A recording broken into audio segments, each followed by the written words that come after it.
Good afternoon and welcome back. I'm Marcus Peter. Today is the anniversary of Sir Alec Guinness's death. I think it's worth remembering. He is truly one of the greatest actors of the 20th century, but behind the unforgettable role of Obi-Wan Kenobi, there's also a man who pursued God by recognizing that God pursued him. And it took me years to realize this. Now, I'll be very honest, my own childhood is rather peppered with Star Wars. Now, this is more than I remembered at the time, and I only realized this a lot in hindsight. But I had countless afternoons in imaginary lightsaber duels, thinking about the mysterious wisdom of Yoda and Obi-Wan Kenobi, trying to talk like Yoda. And one thing about Star Wars that I think had a bit of an impact on me in terms of thinking about truth and reality is that there is a force that is greater than oneself. Now, they argue for a dark side and a light side, sure, and in fact I did become quite a yin and yang type person for a short amount of time growing up because I did not have the Christian faith. But I do realize in hindsight that this concept of accountability to a force that is greater than ourselves seemed to be inherent in my early childhood, and Star Wars had a lot to do with it. Now, most of you know my story. I went from atheist speaker to then encountering Jesus Christ, and then eventually from Protestantism becoming Catholic. Even after becoming Catholic, it would be years later that I discovered that Alec Guinness himself died a Catholic. He found Christ in the Catholic Church, after spending much of his earlier life dismissing Christianity, no less. And so his story is compelling to me. But before we get into the weeds of his story, I want to share, given that this is his anniversary, I want to share how to think about this truth rightly. Archbishop Fulton Sheen, especially in his work, Your Life is Worth Living, or Your Life is Worth Living, he shared a profound conviction. Christianity begins with what he calls the divine invasion. In short, he makes this pithy line in the chapter of that book where he says that while in the entire history of religions, man has pursued God, in Christianity it is God who pursues man. And then he goes on to read this poem calling God the Hound of Heaven, who pursues us relentlessly. God refuses to abandon his creation to ourselves, and to darkness, and to sin and death and eternal damnation. And so he relentlessly enters history throughout the entire reality of salvation history, in pursuit of sinners to the very end. And he gives us the option of relenting and accepting his pursuit, or continually running away from him. And so Sheen would write, Christianity is not the projection of man to God, it is the projection of God to man. Every conversion into the Christian faith, if we're honest, is a response to the divine initiative. Long before you and I make an act of the will and the intellect, the human response is only because God initiates the first move. Now, Guinness himself, he offered little evidence that someday he would become Catholic. In fact, in his early years, he drifted through atheism quite a bit. He had a passing interest in Presbyterianism, communism even, but he dabbled with the Quakers, even Buddhism. Every one of these became a bit of an intellectual experiment for him, and they failed to satisfy the deepest hunger of his heart.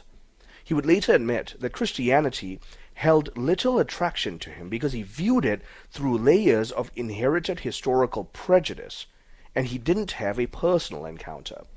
That paradigm of skepticism is one that you and I can know and recognize well. Countless modern lives find it fashionable to be publicly critical of the Christian faith. In fact, there are more people on earth, I want to paraphrase Fulton Sheen here, there are more people on earth who hate what they think the Catholic faith teaches, but maybe a small handful that hate what it actually teaches. And so divine providence kept placing unexpected guides in his path. An Anglican priest corrected the way Guinness blessed himself during a theatrical production. Another priest handed him a copy of St. Francis de Sales' Introduction to the Devout Life. This was while German bombs were descending upon London during the Second World War. Alec Guinness later developed the habit of attending Anglican worship. Now, he did not have any convictions, he just did it because it became a habit he developed. But God's grace kept pursuing him and patiently preparing his heart. But then came the role of Father Brown. G.K. Chesterton created Father Brown as the humble priest who had a profound intellectual understanding of sin. And therefore it enabled him to solve crimes because he had graced insight into the human soul. So unlike Sherlock Holmes, this was a man who was solving crime because he understood what sin did to the human person. Chesterton believed that Christian doctrine explained humanity with a greater precision than any secular philosophy or psychology.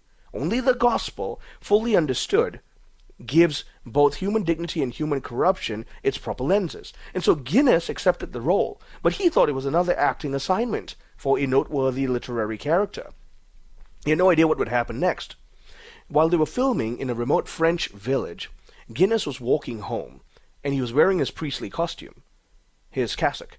A small boy, while he was on the road, appeared out of nowhere, ostensibly just jumping out of the bushes, and he really believed that Guinness was a Catholic priest. And so Guinness later reflected upon that encounter. He said, this is what the small boy did. He ran over to Guinness, held his hand, and started with "Bonjour, mon père," and then he just starts talking and prattling away. Now, Guinness's French wasn't perfect at that time, and he admitted that he barely understood what the boy was saying. But the boy just journeyed with him, holding his hand for quite some time, and then after a while, he says, "Au revoir, mon père," and he ran off. And then Guinness, this was the sentence he said, "I reflected that a church that could inspire such confidence in a child, making priests, even when unknown, so easily approachable, could hardly be as scheming or as creepy as so often made out." And then I began to shake off my long-taught, long-absorbed prejudices. One child accomplished what countless intellectual debates had failed to achieve in his mind. God often does things like that. Remarkably simple instruments and encounters. Christ himself declared that unless one receives the kingdom like a little child, entrance to it is impossible. So soon afterward, Guinness had another providential chapter. His 11-year-old son contracted polio and suffered paralysis from the waist down. Medical uncertainty pressed upon the family, and Guinness found himself slipping each day into a nearby Catholic church after filming. And then eventually he made an astonishing promise before God. He vowed that if Matthew recovered completely, he would never prevent the boy from embracing Catholicism should he ever desire it. Well, Matthew recovered, and he embraced Catholicism. Matthew eventually entered a Jesuit school, and later requested permission to become a Catholic, and Guinness honored his promise. And then the father followed his son, and he started seriously studying the faith. He sought out conversations with priests. He spent time within a Trappist monastery. He attended Mass while working in Hollywood.